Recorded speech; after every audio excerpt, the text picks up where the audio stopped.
70-30. Anthony Joshua won 70-30. The man was on he was doing an interview, and in the interview they brought up the fact that Eddie Hearn was talking about how a fight between Deontay Wilder and him would be a 50-50 fight, when it comes to the percentiles that each fighter would get. And Anthony Joshua sitting there like, well, what do you mean 50-50? Like 50-50? What has he done to deserve 50-50? What do you mean he deserves 50-50? He's like, you ask me, I deserve 70-30. That's what I deserve. And I won't necessarily go into, why, Deontay Wilder's worth more than that. I mean, obviously, the guy can bring in 300,000 pay-per-views by himself in America without anybody. You know what I mean? If the two were to fight, clearly, the only way you're bringing in the U.S. market and getting the money from the U.S. market is if Deontay Wilder's fighting. He brings in a market that Anthony Joshua cannot tap. And that's where most of the money actually would come from when it comes to, that fight. But, regardless, even if you go to do the Saudi Arabia thing, they're not putting up that amount of money unless Deontay Wilder's the one that's fighting. So, I mean, but it is what it is. That to the side, though. That to the side. Then what was all this talk about? You have to ask about this whole, we're going to make this big, huge offer that's going to put a wrench in between a fight between him and Tyson Fury fighting for the third time. An offer where it's going to make him think about, cutting that off and taking on me. What exactly were you talking about when it came to that anyway then? Because we all know they've made it clear for a very, very long time now, since Anthony Joshua, since he agreed to 15 million flat and Anthony Joshua and his team walked away from that to fight Povetkin, he's been pretty clear, it's 50-50 down the line or I'm not fighting him. Period. Like, unless it's 50-50 to him, there's no point in you even contacting him. Like, there's no start of a conversation unless it's agreed upon that it's 50-50. So you can believe he's not worth 50-50 and why is he worth 50-50? He's only worth whatever you think that he's worth. He's saying it's 50-50 or get the out of my face. So if that's the case, then what were you talking about then? And also, as far as conversation between the two camps, Shelly Finkel's made it clear that there have been no talks between them. Because Anthony Joshua kind of had previously almost made it seem as if there was some kind of communication and they had a meeting and it was fruitful. It was a fruitful meeting, and Shelly Finkel made it very clear, like, we've had zero conversations with them. They made it clear that the only focus that they've had so far that they're on right now is Tyson Fury. That's the only person they're thinking about. That's the only person that they're focused on is Tyson Fury. So, those supposed conversations or meetings never happened. So, and again, why would Deontay Wilder take a 70-30 anyway? He beats, number one, he's going into a major fight right now with Tyson Fury. The what do you call it? The arena's almost sold out. They had substantially high tickets that for the most part sold like hotcakes. They have little patches left, but they're gonna make a substantial amount of money when it comes to the gate.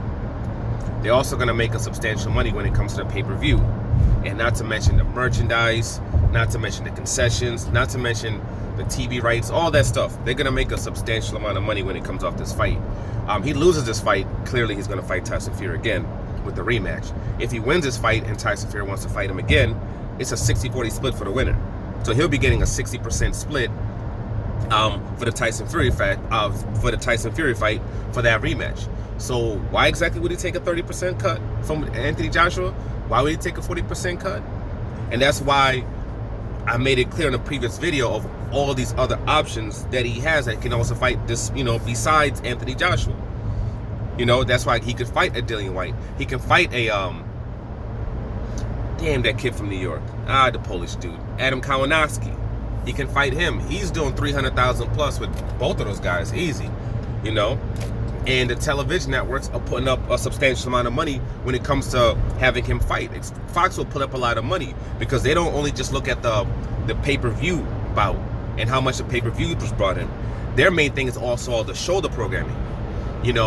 When it comes to their internet site, the social media sites, and also when it comes to their streaming, and like when you have like the day in the life when you have the thing where they follow them, through their camps, when they're just talking about their previous bouts, when they do all those shows, when he goes to the PBC Fox show, all those, they tally up all those views, all those millions and millions and millions of views. A Deontay Wilder fight brings in 50+ million views with all different things. You have commercials and all those things.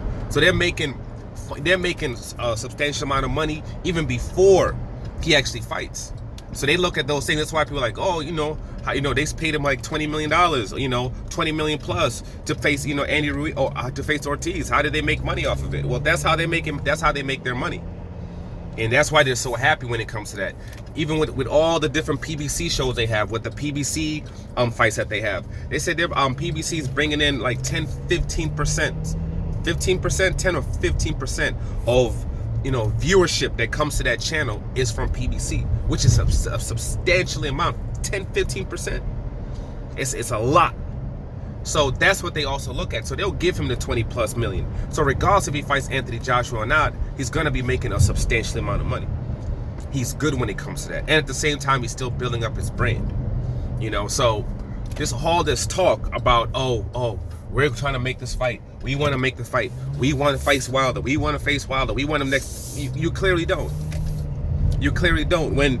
If you're not willing to go from the starting point of conversations, then no, you really don't want to fight him anyway.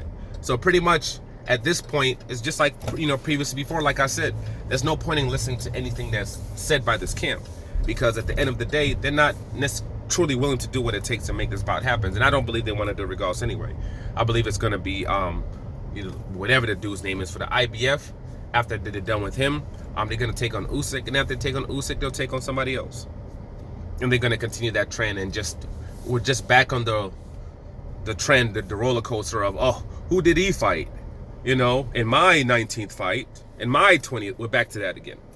So, hey, it is what it is. But Wilder's good, he's progressing, and he's moving on his career. And it is what it is. And unfortunately for us, we won't be seeing Undisputed anytime soon. But hey, we got a big fight coming up, just a couple of weeks, Tyson Fury versus Deontay Wilder, that the whole world's going to be standing still to watch. So, it is what it is. At least we still have the two best fighters in the world. Yes, the two best in the world when it comes to the heavyweight division. We will know who that is come February 22nd. And at the end of the day, that's all that really matters. Like, subscribe, share. I'm out.